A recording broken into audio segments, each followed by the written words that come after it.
Kia ora and welcome to Tarmac. I'm Dave.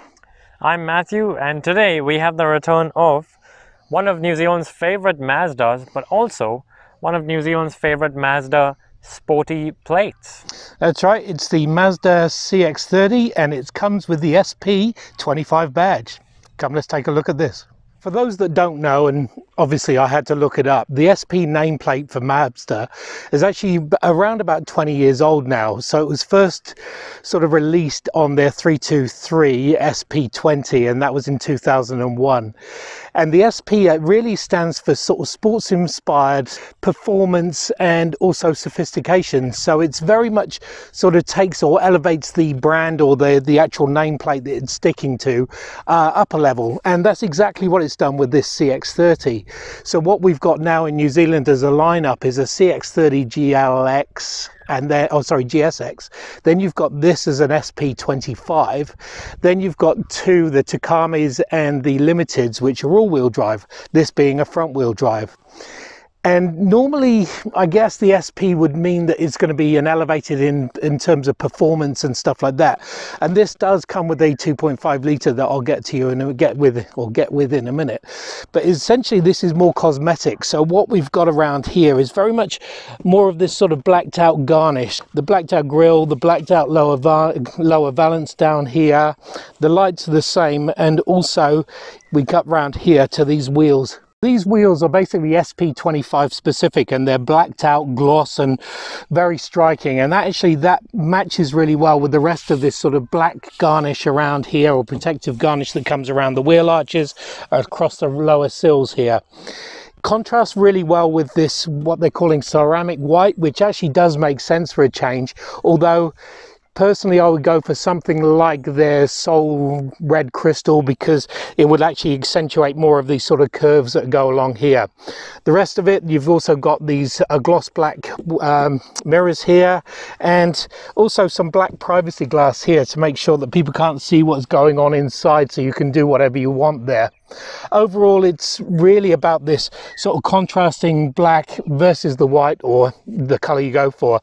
The other thing about this CX-30 was it was first developed in 2019, so I think we first got it in New Zealand in 2020, and it really is a sort of crossover from their Mazda 3, so it sits on the same frame, it's just elevated, so it really is the true reflection or true description of a crossover. The black privacy glass continues around the back here, and also you've got a black roofline spoiler with a nice monstrous stoplight here.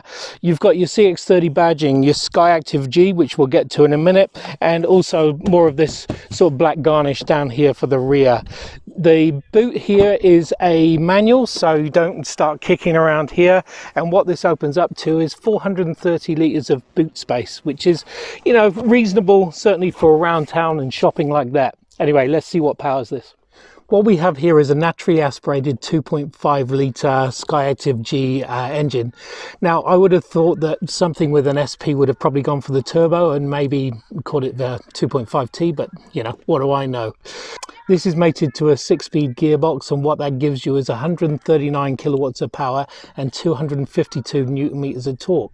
When it comes to fuel efficiency, it's around about 7.3 litres per 100 kilometres, and out of the exhaust 171 grams per kilometre. So it is pretty efficient, and particularly when it uses the i-stop, and it's actually quite peppy, although it's not neck-breakingly so. Like I said, SP I would have thought would have gone with a little bit more oomph, but speaking of things that need a little bit more oomph, Matthew's inside and he'll show you what's going on in there.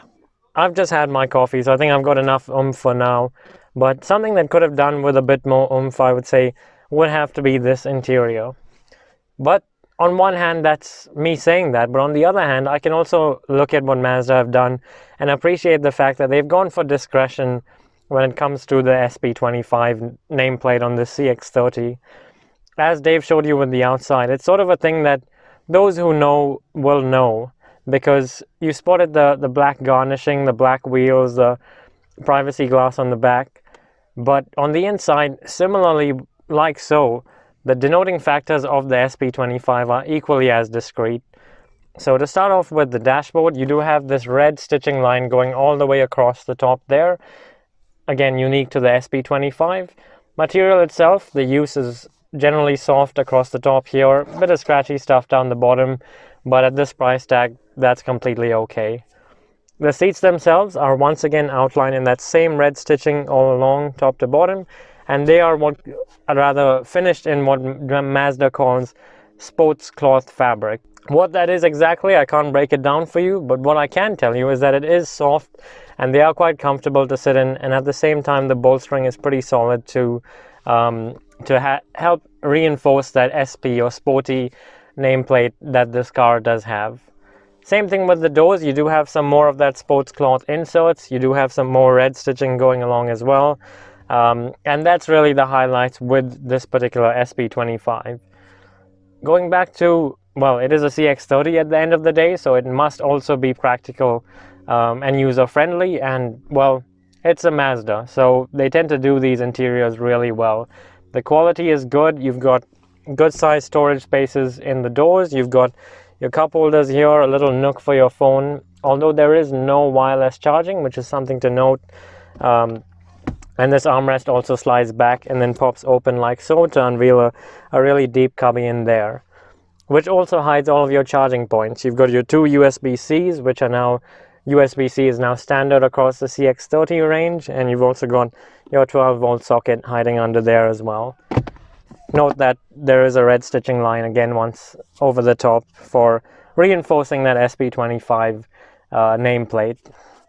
The center again, really nicely laid out as is typical of Mazda, and rather than going for the touchscreen approach, they have opted to keep their Mazda infotainment controls as buttons and knobs, again, which is excellent to use on the move. While the infotainment screen is actually rather small and it doesn't have, as you can see, touch capacitive, but what it is it does a good job of displaying everything that you need from the car's perspective. So you can go into information, have a look at the fuel efficiency monitor or the vehicle status as well, and then you can head back nice and easily into this screen, and then you have various connectivity options. As you can see there, Android Auto, Apple CarPlay, both available, as well as Bluetooth. For your phone connection, it's got built-in navigation, and then you've got a few different things that you can toggle with your vehicle settings as well. Worth noting that the heads-up display is now in full color, and that is again across the range with the CX-30, so another neat addition to this lineup. Speaking of displays, you've got one in front of you as the driver, and this one is quite interesting actually, because what they've gone with is a mix of analog and digital. So your meters on the right, your fuel and your temperature, those are analog, as well as your rev count on the left, but the central one, the speedo in this case, is actually fully digital, and although it does present as analog looking there, you can customize what you can see using the info button on the steering wheel. So I can press it like so and change the driving information in the middle. You can see that now completely changes to the adaptive cruise control view, and then once again I'm back to a more traditional looking speedo. You've also got a neat little gauge on the right side which shows you your range, and then on the left side your instantaneous liters per 100 kilometers in terms of consumption. So plenty of information going on there, and once you take a step back, the steering wheel feels Mazda, it feels quality. There's a little bit of sportiness to it as well in terms of its size and the thumb grips, leather stitching and all of that. So it's a combination of economy as well as practicality and a bit of sportiness too. Anyway, enough of me rambling around. I think it's time to go and take this SP25 for a drive. There you go, a wheel spin. That's what you want to get out of your SP25, and that's, look, it's not a sporty vehicle, although it's got the sporty nameplate, but it is a pepped up version of a crossover, which is, you know, not a bad combination, particularly when the fact that it's got a Mazda nameplate to it as well. So you've got the sophistication, so that's done. The performance, being a non-turboed vehicle, means that you get plenty of power all the way through, and just the performance of having, you know, that Jimba tie, so you've got the car and animal going together. That's my summation of how the CX-30 SP25 is. It's interesting because the Mazda SP nameplate has always been used as sort of one below the MPS or Mazda speed, if you like. So it's not hot, but it's lukewarm almost. And you can say that about, I think, this CX-30, is that it's not your average car. It's been given some extra trims and things to make it certainly look sportier. And then you have the larger engine as well to give it a little bit more performance in that aspect, while still at 7.3 liters per 100 Ks, giving a good fuel economy, I think. So it does pretty well all around. Yeah, look, it's not a racetrack car, and that's okay, but you would never expect that to be anyway. But it does stand out when you're driving along. The contrast of the black versus the white in our case really does make it, you know, it's got a lot of roadside appeal.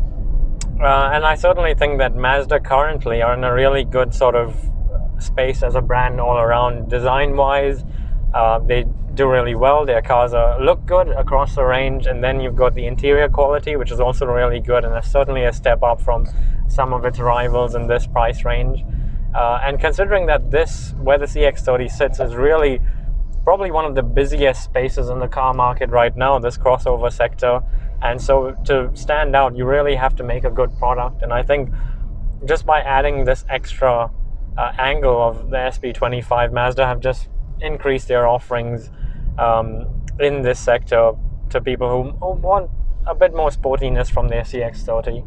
As far as wants go, I would have preferred, I like the fact that you can't touch the screen. I think it's kind of good because once you get used to this dial up situation, you can navigate around. But certainly when you're going into reversing cameras and things like that, I would have preferred a bigger screen. My eyes are getting old, and I'm also getting used to big EV screens. So I think that would be an improvement, but you know, so it's slightly dated as far as that goes. But the rest of the big dials up here on the instrument cluster are really good, and looking around, visibility around's good. I'm not a big fan of Mazda wing mirrors, but there's something not quite right for me. I have to really adjust them, but on the whole, visibility all around is pretty good. I have to agree that, especially considering more recently we've reviewed the Mazda CX-60 and CX-90, which are really premium products, and certainly you can feel that the smaller screen makes a big difference to your interaction with the car. And I couldn't agree more as well with Dave that the wing mirrors they need to be sort of used, I guess, to get comfortable with. So that's certainly one thing to consider. And then, strangely, a third thing that I agree with Dave is that when you're looking at the color of the car, Soul Crystal Red, you have to absolutely consider that. Mazda have done such a beautiful job on that color that, you know, to pick something like white, as good as this is, over that would almost seem to be a crime to some people. I've never actually had you agree with me so much. It's bizarre. As far as driving goes, I like the fact that it's, you know, a non-turboed vehicle, and the interaction with the 6-speed box is very good. Apart from very low down, it does fidget a little bit in traffic, but once you're up and running, it's, you know, the combination is very good, and it does handle corners so well. Actually, more than you'd expect in a crossover. The platform is very strong. The leverage onto the Mazda 3 system really does work, and yet, as we've shown you, it will go into grass and longer grass than a Mazda 3 will, and you know, just that elevated ride height is good. It does sit really comfortably on the motorway as well, as we found on a longer drive, and it does well. You know, you've got a good amount of space there for your whole family, so they have thought about all those things as well, making the CX-30 a really well-rounded car. But if you do want to unlock the sportiness of it, there is actually a shortcut sport button down there, which you just flick, and that effectively changes the map, if you like, of the engine, and you hold the revs for longer and all of that sort of thing. It makes a bit more noise like so, but that's more so because you're sitting higher up in the rev range. There is also a manual shifting option on the gear shift, so if you do want to take over the gears yourself, they have given you that option too. So some nice touches from Mazda there to keep some of the sportiness. Keep some of the sportiness.